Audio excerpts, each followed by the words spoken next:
So apologies in advance if there are any unusual sounds or thumps and bumps.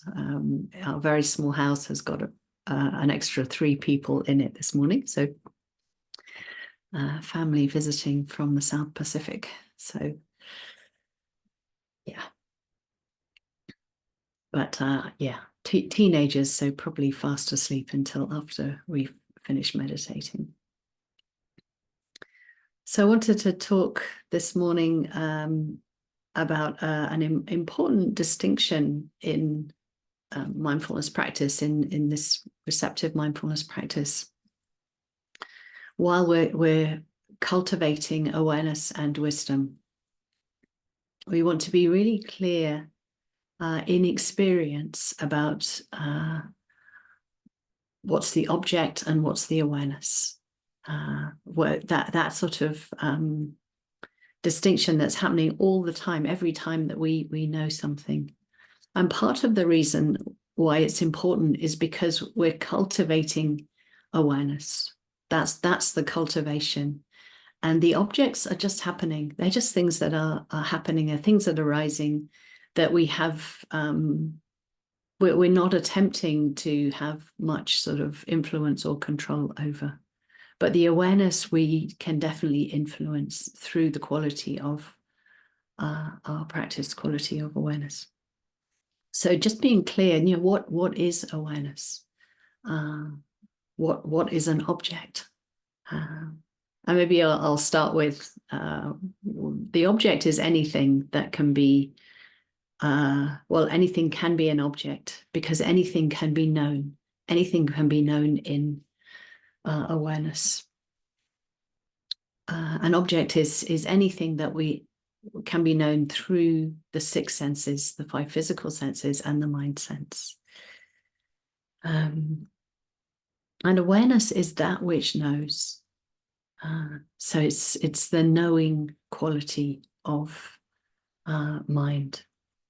And it can feel a bit easier to recognize the objects of experience. We're used to doing that. We're not used to recognizing them as objects, but we are used to recognizing and knowing physical sensations in the body, sounds, sights. So it can be a little bit harder to both recognize an object as an object rather than be really involved in it, or recognize that the awareness is happening. And there's usually a very habitual assumption that's going on in the mind. We just take for granted that I'm aware. I'm the one who's knowing. That's really sort of implicit in our thinking. So we don't notice the knowing because there's this implicit. I'm hearing the sound. Yeah, where it's sort of meshed together, the knowing and the what's being known. And this is, again, it's one of the reasons why right view is so important, why we have this wisdom component. It enables us to recognize the types of views and assumptions that the mind is working under. So one of these is clearly a wrong view of self, or just a view of self.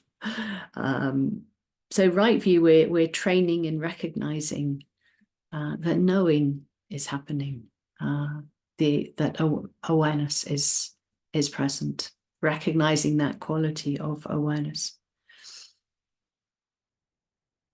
And sometimes what the awareness will recognize is that view of self, is that sense of I'm the one knowing. That sense of a knower. And we're probably all familiar with that. Another way of talking about that is selfing. We recognize when selfing is happening. So when we recognize that the mind is selfing, or there's that feeling of, I am the agent of all these of recognizing all these things that are happening to me. When there's that sense or that feel in the mind, we can be aware of that. We don't have to make it go away. We don't have to make anything go away, but we can really be aware of, well, what can I know of that experience? What can I know of those particular objects arising, the feelings, thoughts, or sensations that contribute to this sense of me, this sense of who I am. So this view of self we treat in just the same way as any other object arising in the mind. So there's a couple of things in addition to being aware that we can do. It can be helpful to use a small amount of clear thinking.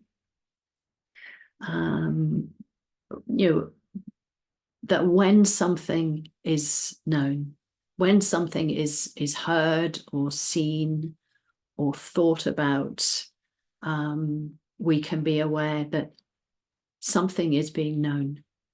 A thought is being known. Sound is being known. And aware that when there is, when something is being known, the other side of the coin is always there. There's knowing. There has to be knowing there in order.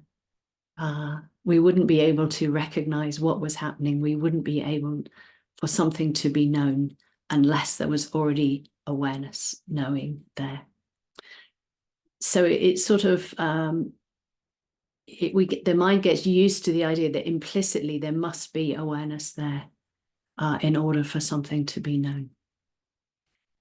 So that's one thing. And then the other thing, which I will introduce in the meditation, and we've done a bit of on retreats various times, is that of the passive voice, using the passive voice in the way that we talk to ourselves in the practice.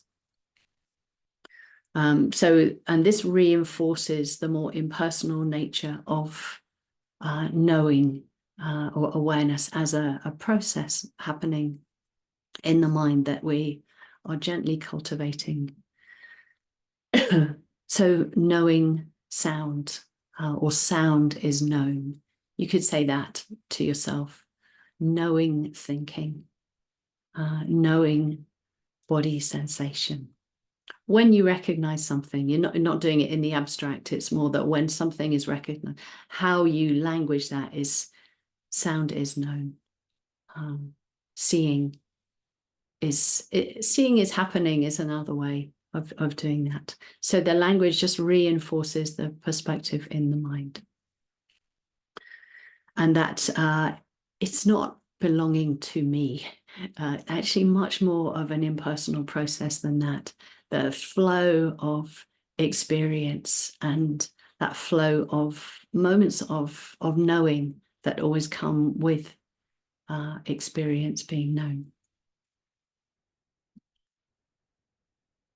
Okay, so now you can forget all about that, and we'll sit. But it's just to drop in a little bit of something to reflect on that distinction between awareness and its object.